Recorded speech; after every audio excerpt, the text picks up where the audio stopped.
8. Nós vamos estudar do verso 1 ao verso de número 9. Eu estava lendo a Bíblia no aeroporto, voltando para casa, quando do nada um senhor se aproximou e perguntou: "Você é cristão? É membro de que igreja?" Eu respondi: "Sim, eu sou membro da Igreja Presbiteriana do Brasil." Ele continuou: "E o que você está lendo?" Eu falei: "Eu estou lendo Romanos capítulo 8. Animado, porém parecendo surpreso, ele disse: "Romanos capítulo 8 está cheio do Espírito Santo. Os presbiterianos acreditam no Espírito?" Minha resposta foi bem mais longa, mas de forma resumida.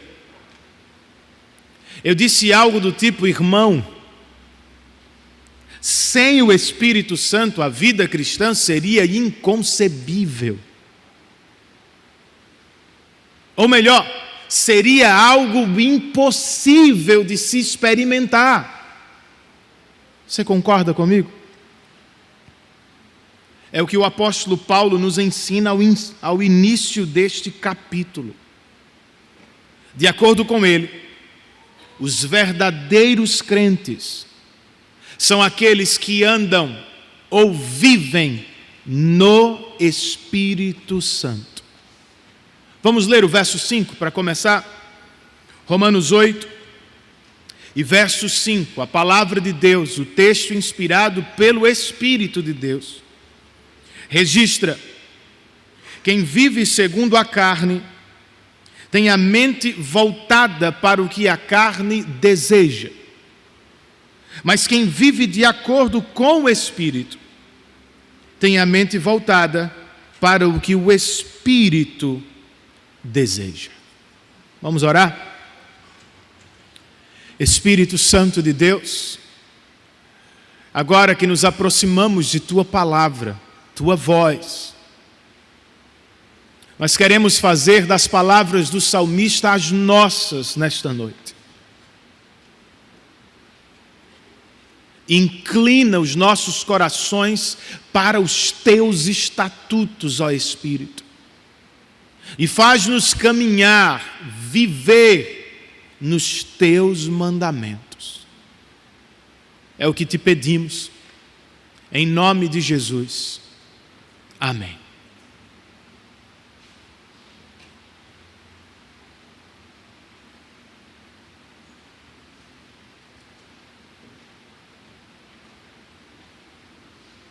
Para muitos, Romanos 8 é o capítulo mais amado de toda a Bíblia. Sabia disso? Ele tem sido tratado como o santo dos santos da fé cristã, ou como a árvore da vida para os crentes fracos, pecadores e cansados. E eu entendo, faz todo o sentido do mundo, pois este capítulo nos resgata do vale da luta contra o pecado e nos leva ao topo da montanha da santificação. Como, Renan? Se a lei e seus sinônimos foram mencionados 31 vezes no capítulo 7, no capítulo 8, só na primeira metade, Paulo menciona o Espírito pelo nome 19 vezes. É uma boa notícia, irmãos. Nós não somos apenas habitados pelo pecado. Se somos crentes, nós também somos habitados pelo Espírito Santo de Deus. Assim, para usar as palavras do Dr. John Stott, a vida cristã constitui-se essencialmente em vida no Espírito. Trata-se de uma vida que é animada, sustentada, orientada e enriquecida pelo Espírito de Deus. Esse é o grande ensino desta porção. E é também a grande mensagem que eu quero destacar. Os verdadeiros cristãos são aqueles que vivem segundo o Espírito Santo do Senhor. Pastor, mas o que é viver segundo o Espírito? Bem, o apóstolo nos explica de maneira introdutória, nesta porção que vamos considerar. Primeiro, ele nos diz que os verdadeiros cristãos são libertos pelo Espírito. Verso 1, eu quero ler com vocês, por favor. Paulo escreve, portanto, agora já não há condenação para os que estão em Cristo Jesus. Embora todas as palavras deste verso sejam, por assim dizer, eternamente importantes, e por isso mereçam toda a nossa atenção, por causa do tempo, eu vou reparti-lo em 3 partes. Portanto, agora. A primeira palavra nos pede para olhar para o passado. E a segunda nos pede para olhar para o presente. Pensando no passado, lembre-se, nós nascemos sob a ira de Deus. Nós vivemos como escravos do pecado. Nós éramos condenados pela lei do Senhor. Tudo isso é verdade. Se estamos pensando no passado. Contudo, não é mais o que nos define no presente. Agora, não amanhã, agora, nós não estamos mais sob a ira do Senhor. Não vivemos mais sob o senhorio do pecado. Não somos mais tratados como os condenados pela lei de Deus. Por que não, Renan? Segunda parte. Porque já não há condenação. É uma expressão legal, irmãos, ou forense. E significa que diante de Deus, a nossa posição para sempre é de alguém que foi liberto da condenação no tribunal divino. Deus não tem mais nada contra você. Pastor, mas isso se aplica a todas as pessoas sem distinção? Claro que não. O apóstolo qualifica aqueles que foram libertos da condenação como os que estão em Cristo Jesus. Preposição locativa. Estivemos sob ou na mira da ira de Deus. Não mais.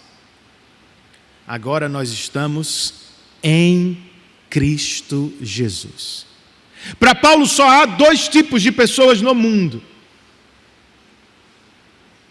Os que estão em Cristo e, portanto, longe da condenação de Deus, ou os que estão fora de Cristo e, portanto, ainda na mira da condenação da lei do Senhor. Como foi que tudo aconteceu? Ou melhor, como foi que a gente passou de condenados pela lei para livres da condenação de Deus? Os versos 2 e 3 nos explicam, irmãos. Paulo escreve: porque por meio de Cristo Jesus, a lei do Espírito de vida me libertou da lei do pecado e da morte.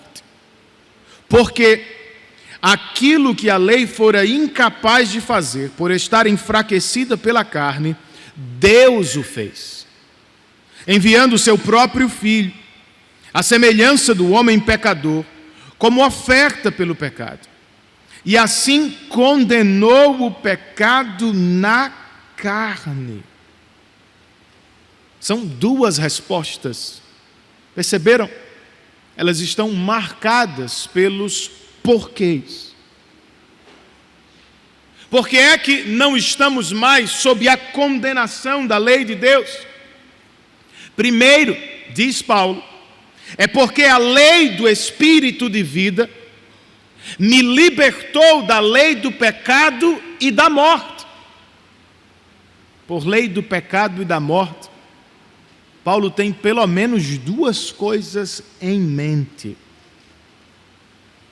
a morte como pagamento pelo pecado e o poder e influência escravizadores do pecado em nossas vidas.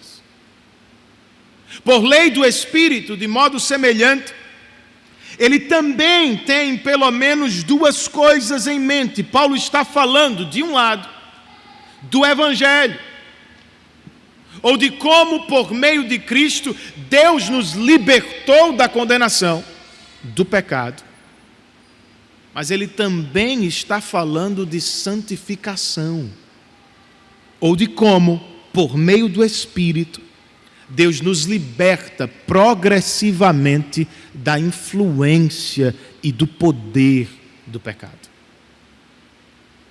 Por que estamos livres da condenação? Segundo a resposta de Paulo, porque aquilo que a lei fora incapaz de fazer, Deus fez. Entenda, o problema não é a lei de Deus. De acordo com Paulo, o problema é a carne, ou a natureza pecaminosa que temos. Sem o Espírito, nós jamais podemos cumprir a lei de Deus com perfeição. Logo, a solução para a nossa condenação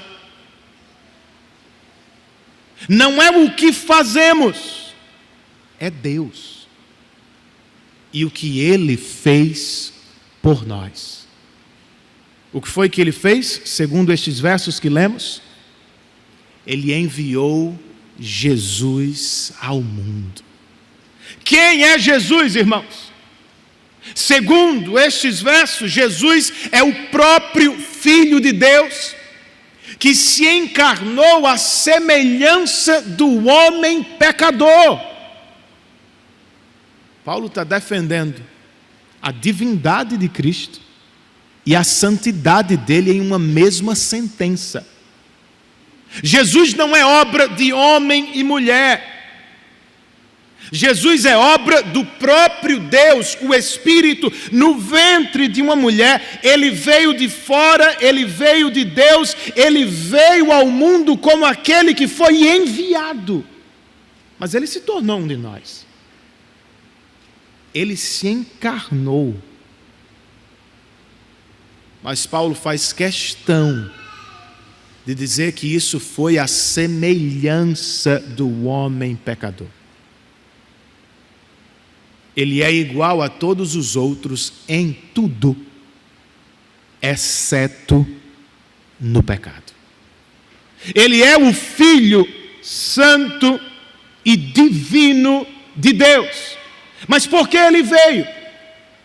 De acordo com Paulo, Jesus veio ao mundo para se entregar como oferta pelo pecado e para condenar o pecado no próprio corpo. Em outras palavras, no tribunal da justiça divina, Jesus já pagou o preço por nosso pecado. De modo que ali foi o pecado quem perdeu. Foi o pecado que foi condenado. É por isso que para aqueles que estão em Cristo já não há mais condenação. Isso é o porquê da encarnação e da morte de Cristo. Mas e o para quê Sim, há vários propósitos, mas aqui nós temos um bem claro, verso 4. Por que Jesus veio ao mundo? Paulo nos diz, foi a fim de que as justas exigências da lei fossem plenamente satisfeitas em nós. Nós que não vivemos segundo a carne, mas segundo o Espírito. Notem isso. Deus não enviou o seu Filho ao mundo apenas para satisfazer a lei por nós. Ele fez isso. O que Paulo está dizendo é mais. Jesus foi enviado ao mundo também para que as exigências da lei de Deus fossem satisfeitas em nós. Em outras palavras, Ele não veio só nos conquistar justificação diante de Deus.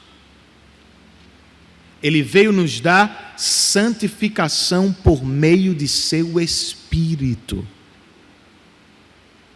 E nós estamos falando de uma promessa antiga, irmãos. Para ficar com uma passagem apenas, o profeta Ezequiel prometeu: darei a vocês um coração novo e porei em vocês um espírito novo. Tirarei de vocês o coração de pedra e lhes darei um coração de carne. Porei o meu espírito em vocês e os levarei a agirem segundo os meus decretos e a obedecerem fielmente às minhas leis.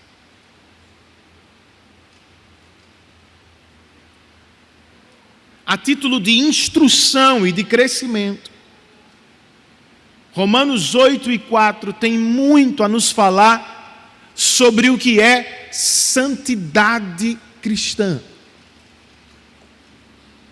Antes de qualquer coisa, tenha em mente que, de acordo com o que lemos, o propósito da encarnação e expiação de Cristo também foi, ou sempre foi, a santidade dos filhos de Deus. De novo, Ele não se encarnou só para nos libertar da condenação futura do pecado. Ele se encarnou, morreu e ressuscitou para, por meio de seu Espírito, nos libertar aqui e agora da influência e do poder do pecado. Sabe qual é a implicação? Nós podemos, na verdade nós devemos aspirar por uma vida santa aos olhos de Deus. Não é uma ilusão sonhar com santidade. Não é uma utopia.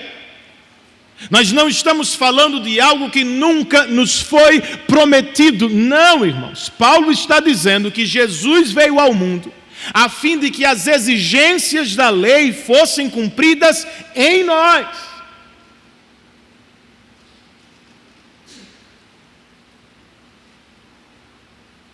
Jesus veio nos libertar também do domínio do pecado, a fim de que sejamos cada vez mais santos aos olhos do Pai. Segundo, entenda que santidade basicamente é cumprir a lei de Deus. Se alguém lhe perguntar, amigo, irmão, o que é santidade? É cumprir a lei de Deus. Essa é a resposta que damos aos antinomianos. Lembram-se deles? Daqueles que desprezam a lei moral de Deus como regra de vida. Não. Nós não rejeitamos a lei moral de Deus. Não a desprezamos. Ela não está esquecida, não. A lei moral de Deus deve ser perseguida, vivida e cumprida, por todos aqueles que se dizem crentes no Senhor Jesus. Nós não estamos falando de base para justificação ou salvação. Nós estamos falando de prova de justificação e salvação. Se de fato fomos salvos por Cristo Jesus, nós vamos desejar ser como Ele foi, um cumpridor e não um quebrador da lei de Deus. Tenha em mente também que santidade é uma obra de Deus.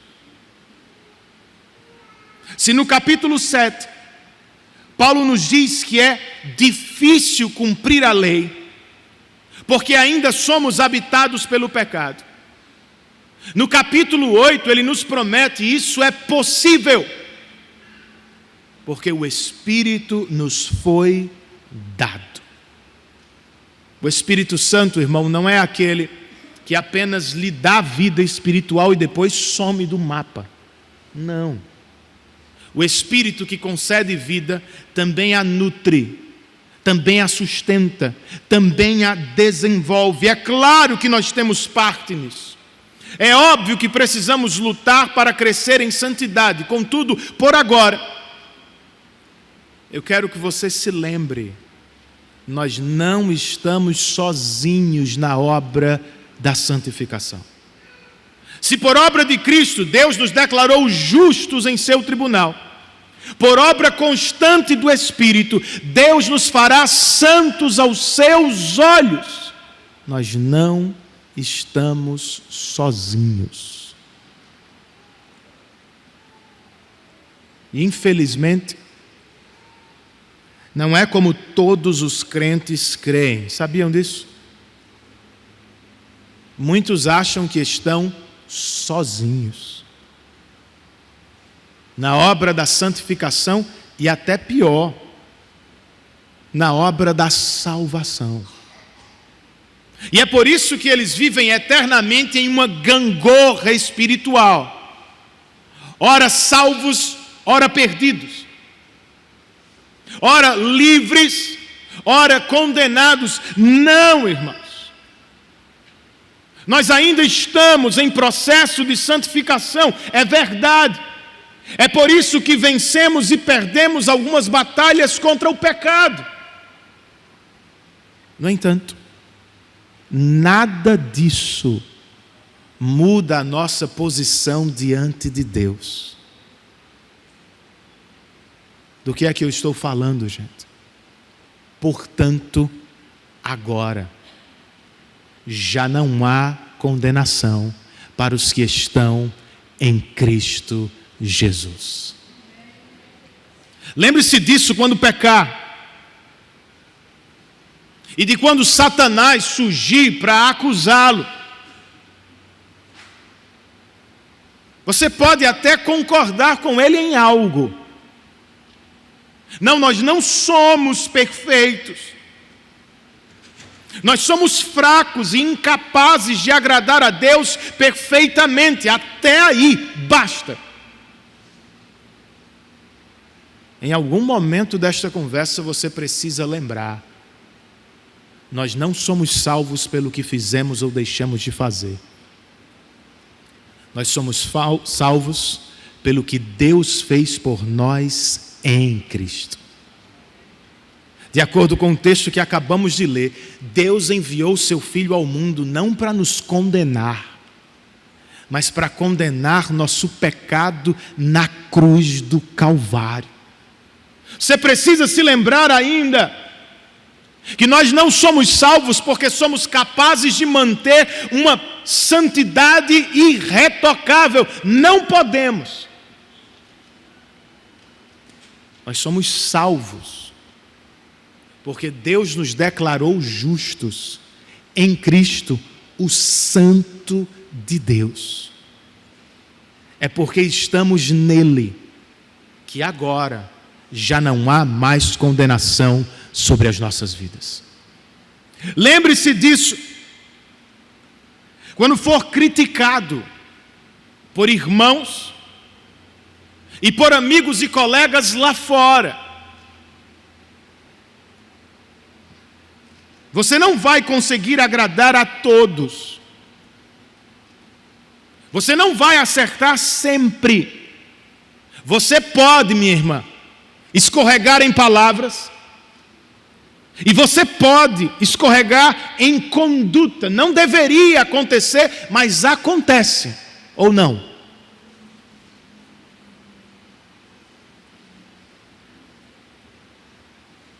Que nada nem ninguém lhe esmague o coração ou a mente com a culpa. Nossa posição diante de Deus continua a mesma. Agora, já não há mais condenação para aqueles que estão em Cristo. Quer os irmãos entendam ou não isso, quer sejam mais misericordiosos ou críticos, quer nos agradeçam pelo que fizemos, quer se esqueçam de tudo que já fizemos, não importa. Nosso status diante de Deus não muda. Nós fomos aprovados por Ele e para sempre estamos seguros em Cristo Jesus. A mesma lógica se aplica aos adolescentes, aos jovens e aos adultos lá fora que sofrem com as pressões mundanas. Será que vão me aceitar? Será que vão me receber bem? Será que eu estou na moda? Será que eu sei usar o vocabulário do momento? Será que vão gostar da minha postagem? Será que vão aplaudir o que eu disser? Será? E daí se não gostarem?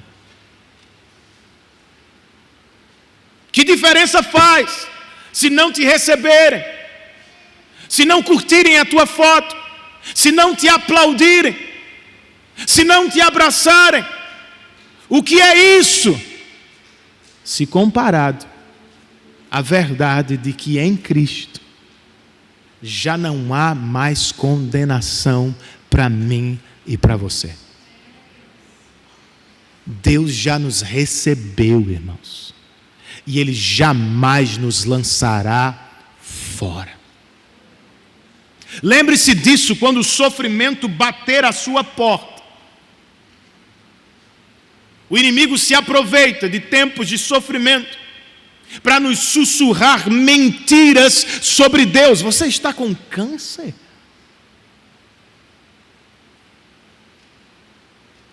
Está doente? Você vive uma crise financeira? Bem, será que Deus te ama mesmo?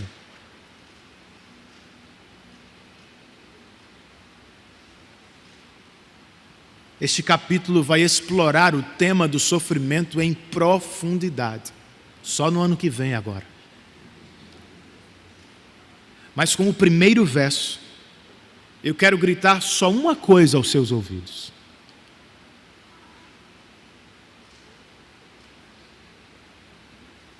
O sofrimento, qualquer que seja ele, não pode se comparar à realidade que temos em Cristo. Já não há mais nenhuma condenação sobre nós. O que é um casamento conturbado?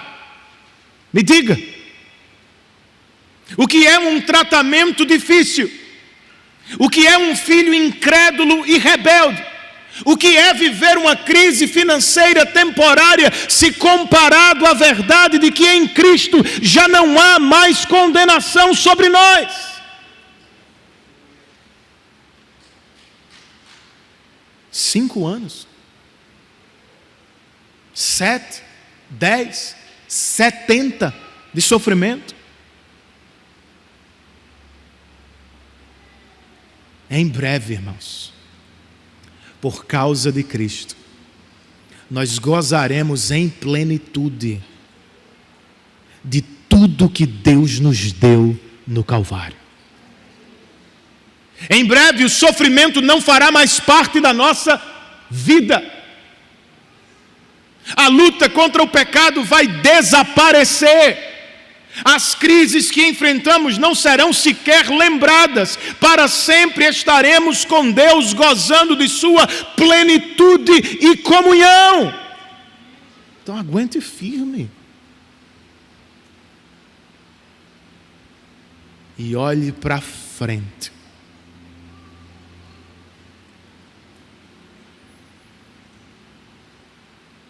Se é como cremos, vivamos segundo o Espírito que nos libertou da condenação e do domínio do pecado. Em segundo lugar, Paulo nos ensina aqui que os verdadeiros cristãos são voltados para o Espírito.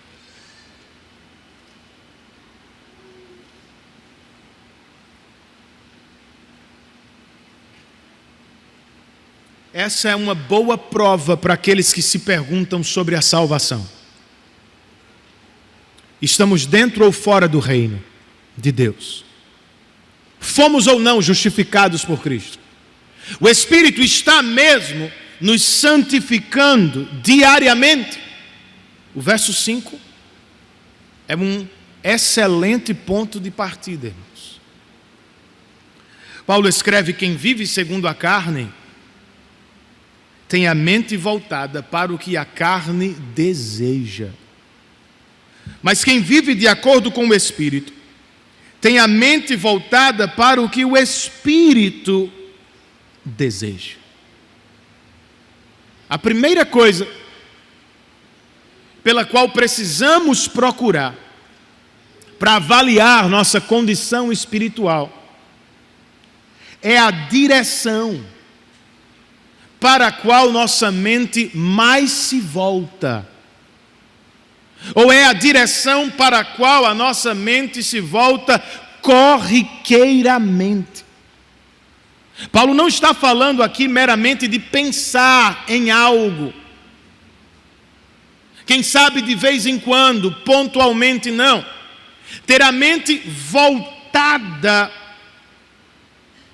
significa fazer de algo o objeto da nossa adoração, o objeto do nosso real interesse, o objeto da nossa afeição. As palavras de Calvino: ou nós somos devotos da carne, ou somos devotos do Espírito. E de acordo com um outro comentarista, nossa verdadeira religião pode ser vista no que fazemos com o tempo livre. Para onde se volta sua mente quando você não tem compromisso de trabalho ou com a família? Com que sonha de olhos abertos? O que encanta o seu coração? O que lhe vem à mente ao acordar? O que ainda está lá antes de dormir? Para onde corre o nosso coração quando ele pode correr livremente? Uma segunda coisa que devemos considerar, se estamos realmente preocupados com o estado espiritual da nossa alma, surge no verso 6.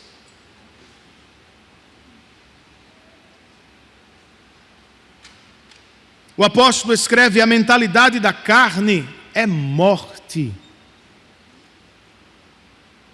mas a mentalidade do Espírito é vida e paz.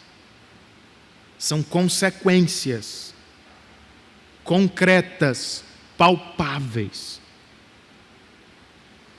Aos que têm a mente voltada para a carne ou para o pecado, não lhes resta outra coisa senão morte, aqui e na vida futura. Eles jamais se darão satisfeitos aqui. E suas vidas sempre apresentarão traços de morte, incompletude, insatisfação, vazio.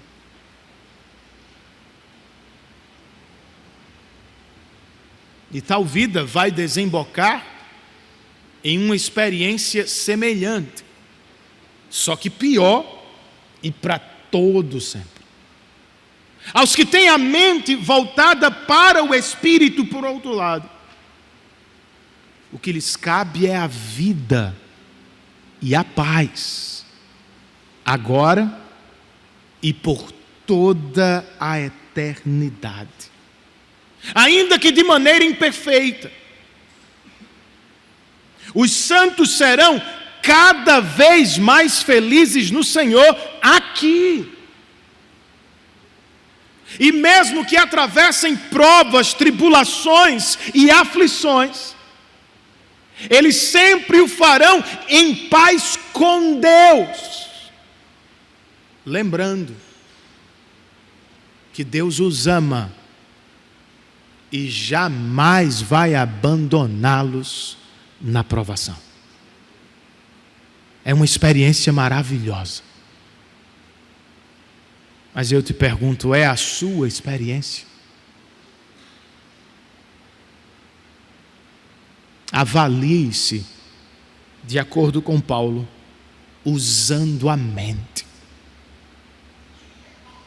Para onde minha mente se volta constantemente? Qual é o objeto de seu maior interesse? De quem ou do que ela é de verdade devota?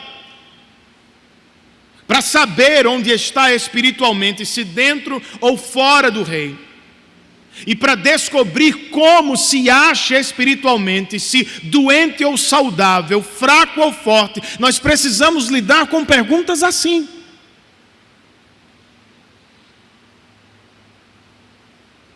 Os que vivem segundo a carne,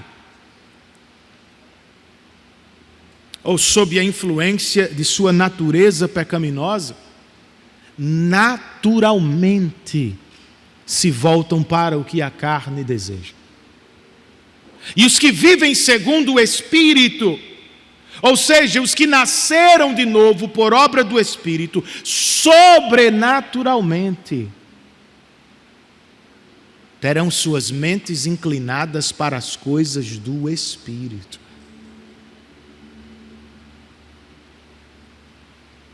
Aos Colossenses, o mesmo apóstolo escreveu: já que vocês ressuscitaram com Cristo, procurem as coisas que são do alto, onde Cristo está assentado à direita de Deus. Mantenham o pensamento nas coisas do alto e não nas terrenas. Se lhe parece algo muito abstrato ou sem concretude, volte-se para os resultados da direção de sua mente. A mentalidade da carne é a morte, a mentalidade do espírito é a vida. Diga-me, o que você mais percebe em sua própria vida? Pense no caso concreto das preocupações da vida. Se preocupar, irmãos, é parte comum da nossa experiência. Você se preocupa com a família e eu me preocupo com a igreja.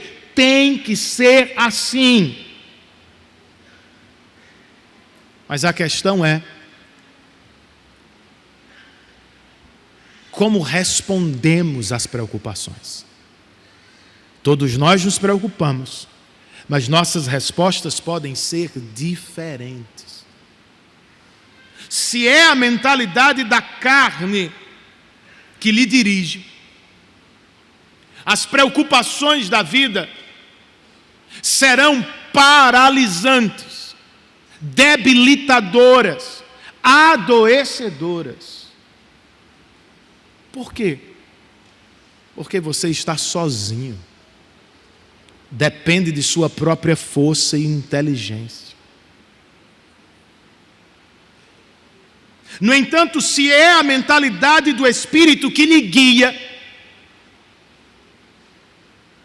por mais preocupado que esteja, assaltado por preocupações que se encontram, você não vai se esquecer das promessas da palavra para sempre. Em algum momento, as palavras de Jesus no Sermão da Montanha vão aparecer. Filhinho, o Pai Celestial sabe do que vocês precisam. E Ele prometeu cuidar de todas as suas necessidades. Ou pense, irmãos, nos momentos em que nos sentimos indignos diante de Deus, ou inferiores em relação aos nossos semelhantes. Se é a mentalidade da carne que lhe domina, o que é que você vai fazer? Você vai assumir mais responsabilidades, você vai abraçar mais tarefas, você vai tentar fazer cada vez mais para ver se Deus ama você.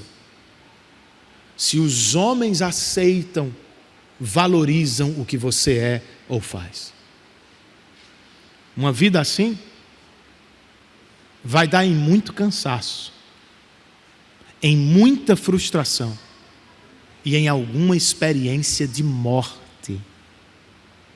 Se, porém, é a mentalidade do Espírito que lhe guia na vida, mesmo que peque contra Deus, e mesmo que seja esquecido pelos homens, você jamais esquecerá do Evangelho.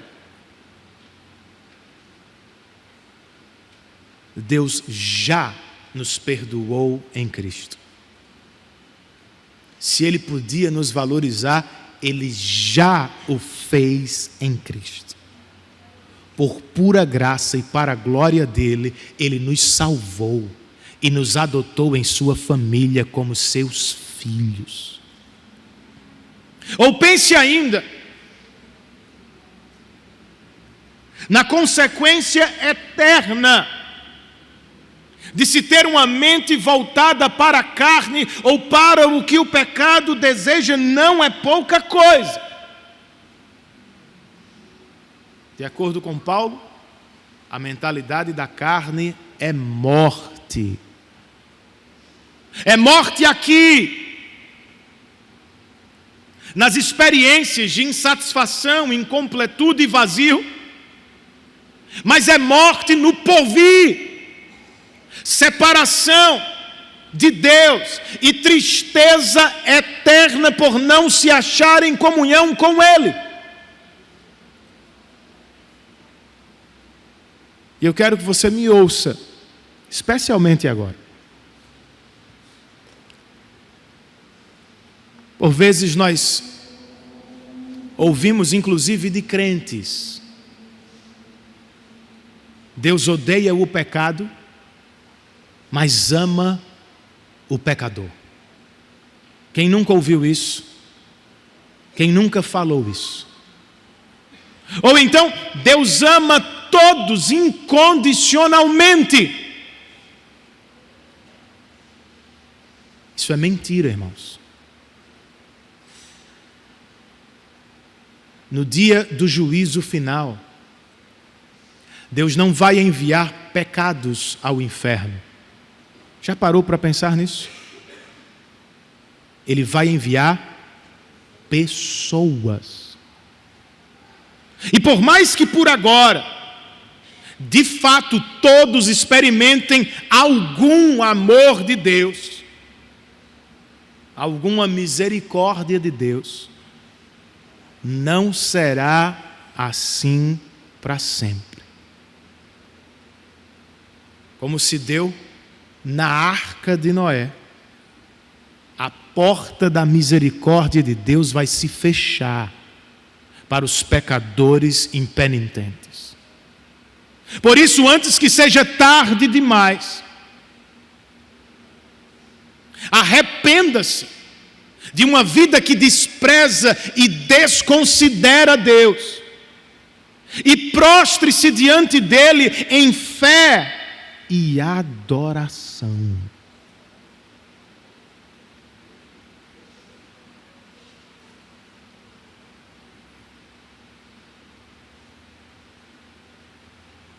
Para terminar, Paulo ainda nos diz neste texto que os verdadeiros crentes são dominados pelo Espírito. Só um crente pode dizer algo desse tipo, alegremente.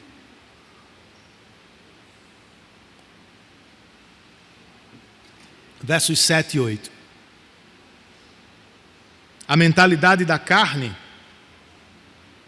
é inimiga de Deus, porque não se submete à lei de Deus, nem pode fazê-lo. Quem é dominado pela carne não pode agradar a Deus. Se alguém tinha dúvida sobre o que significa ter a mentalidade da carne, aqui estão exemplos claros e vívidos. De acordo com Paulo, a mentalidade da carne é inimizade com Deus. A inimizade que começou em Gênesis 3, no jardim do Éden, tem atravessado os séculos. Sempre há inimigos de Deus. Pense em Caim e Abel,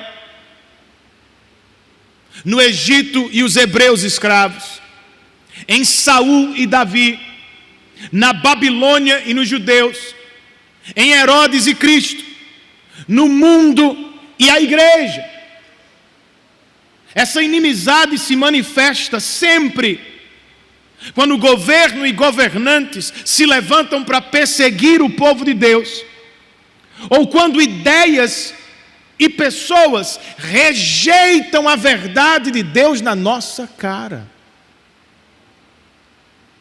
Quando isso acontece, é a mentalidade da carne que domina. A mentalidade da carne, segundo Paulo, não se submete à lei de Deus, nem pode fazê-lo. Os incrédulos, às vezes, obedecem ou se conformam à lei de Deus. Não é novidade. E é por isso que às vezes nós dizemos ou ouvimos coisa do tipo: olha, eu acho que ele é crente e nem sabe. Ou então, fulano não é crente, mas vive melhor do que um crente no que diz respeito ao seu padrão moral. O camarada é incrédulo, mas ele pode se conformar à lei de Deus, pontualmente. Em alguma situação da vida, ele pode parecer mais santo do que eu. Mas a questão não é essa, irmãos. A questão é, ele pode se submeter à lei de Deus? Submissão não é concordar quando algo me é conveniente. Eu me conformo à lei de Deus porque isso é bom para a minha família. Eu quero determinada política porque me parece melhor para a minha casa. Não é isso não. Submissão é se render por completo, mesmo quando eu não entendo, mesmo quando eu não gosto, mesmo quando me é difícil. É tomar Deus por meu Rei, Senhor, sobre tudo.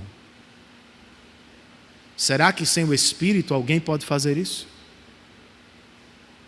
A mentalidade da carne, diz Paulo ainda, não pode agradar a Deus. De novo, o incrédulo pode obedecer eventualmente a Deus. Do lado de fora, gente.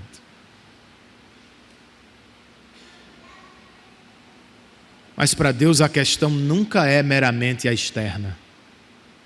Jesus nos ensinou um bocado sobre isso no Sermão da Montanha. Deus não avalia só o que falamos ou fazemos. Ele avalia todas as motivações por trás do que falamos e fazemos. Então a questão não é meramente se o incrédulo pode eventualmente obedecer à lei. A questão é por que ele o faz. Ele obedece livre de interesse para agradar a Deus ou ele faz por si próprio? Sem o Espírito, ninguém pode agradar a Deus como Deus espera.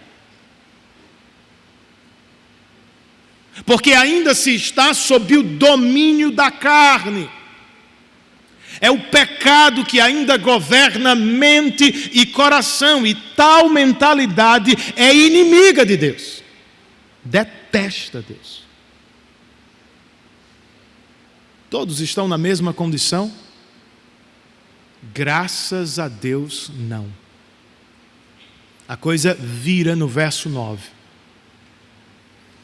Quando o apóstolo escreve, entretanto, vocês não.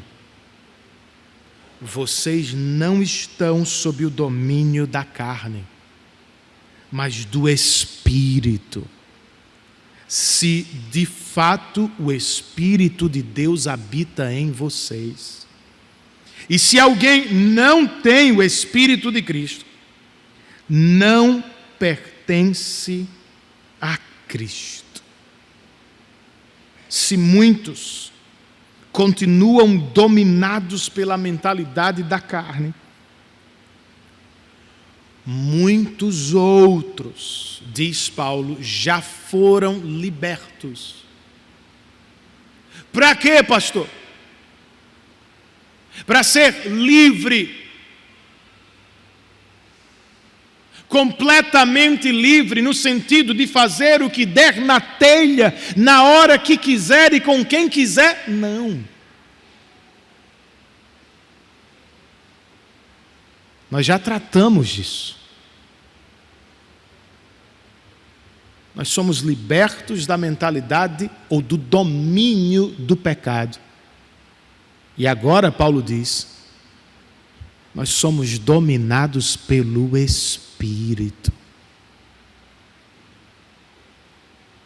E de novo só tem dois tipos de pessoas no mundo: os dominados pela carne e os dominados pelo Espírito. Como tirar a prova, Renan? Paulo diz aqui: vocês estão sob o domínio do Espírito, se de fato são habitados por Ele. O Dr. John Stott explica que nós percebemos a habitação do Espírito não por meio dos muitos dons que podemos exibir às vezes, mas pela influência firme e permanente do Espírito sobre nós. Essa é a marca da propriedade daqueles que são de Deus. É por isso que precisamos procurar, e nós temos que fazê-lo, porque infelizmente há muitos que se acham enganados. Eu penso em gente que nasceu e cresceu na igreja, e que talvez até hoje ainda esteja sob o domínio do pecado. Eu penso em muitos crentes, não sei se vocês viram isso, mas nesse momento político de conservadorismo, há muita gente que se diz cristã e que nunca pisa na igreja para cultuar com o povo de Deus. Eu conheci pessoas assim: não, eu sou cristão, não lê a Bíblia, não cultua com o povo de Deus, não tem o mínimo de compromisso com Deus, mas lhe é conveniente. A pauta de determinado grupo lhe é conveniente.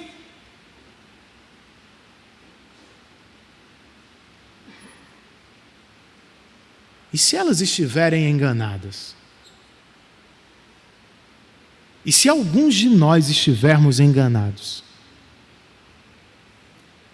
Foi Jesus quem disse, irmãos: nem todo aquele que me diz Senhor, Senhor, entrará no reino dos céus, mas apenas aquele que faz a vontade do meu Pai. Segundo Jesus, você precisa procurar por mais do que meramente discurso. Você precisa procurar por obediência. E segundo Paulo, a obediência que agrada a Deus não pode ser forjada por nós mesmos. É uma dádiva do Espírito. E é essa obediência que prova que somos a sua habitação. A marca mais garantida pela qual os filhos de Deus se diferenciam do mundo é a regeneração. O novo nascimento operado pelo Espírito em seus corações. Sobre isso, perceba uma coisa: o apóstolo não está dizendo que nós precisamos ter uma vida cristã sempre vitoriosa, vibrante. Ele diz apenas que nós precisamos ser habitados pelo Espírito. Ponto. Você não precisa crescer na mesma velocidade que seu irmão. Nem eu preciso ter todos os dons da minha irmã. Eu só preciso perceber a influência do Espírito, firme e permanente sobre o meu coração. Eu tenho me voltado para as coisas do Espírito. Note ainda que nós estamos falando de uma experiência inicial e comum a todos os crentes. O Espírito Santo não é uma segunda bênção dada apenas àqueles que são os melhores crentes dentre nós. Não, irmãos. É a marca do povo de Deus. Sem o Espírito, nem salvos somos. Sem o Espírito, nem crentes somos. Mas se temos o Espírito, mais ou menos santos do que o vizinho, nós somos do povo de Deus. É claro que você pode crescer nas coisas do Espírito. É óbvio que temos responsabilidade no crescimento espiritual que Deus espera de nós. Contudo, esta bênção é de caráter inicial e universal. Todos os crentes são crentes porque são habitados pelo Espírito. Se você ainda não é habitado pelo Espírito, esteja você dentro ou fora da igreja, a dura realidade é: você continua como inimigo de Deus. Todas as guerras e controvérsias da humanidade ocupam os noticiários, né? Manhã, tarde e noite. Curiosamente, a guerra mais importante não tem R$1 de cabimento na televisão. Ainda assim ela é importante, verdadeira. Se o Espírito não lhe habita, você é inimigo de Deus. E a prova é: você resiste constantemente às coisas de Deus. Nem fazendo força você se submete à vontade de Deus. Você ainda é dominado por uma mentalidade que é inimiga de Deus. E não é a melhor coisa do mundo. Porque você foi criado por Deus e para Deus. E por isso, longe dele, você jamais, amigo, jamais será plenamente feliz. Se está em guerra contra Deus, mesmo que não admita, você vai fazer também muita guerra contra os seus semelhantes, a fim de atender aos desejos pecaminosos do coração. É uma vida terrível. E se nada de sobrenatural acontecer, você vai partir desta vida para a próxima na mesma condição. E não tenha dúvida, você vai perder para Deus. E vai ser por causa dos seus pecados condenado a uma eternidade longe da verdadeira felicidade. Então não seja tolo. Se o Espírito Santo está lhe dando hoje, quem sabe pela primeira vez, ouvidos para ouvir o Evangelho, olhos para ver a Cristo como seu Salvador, clame a Deus por salvação.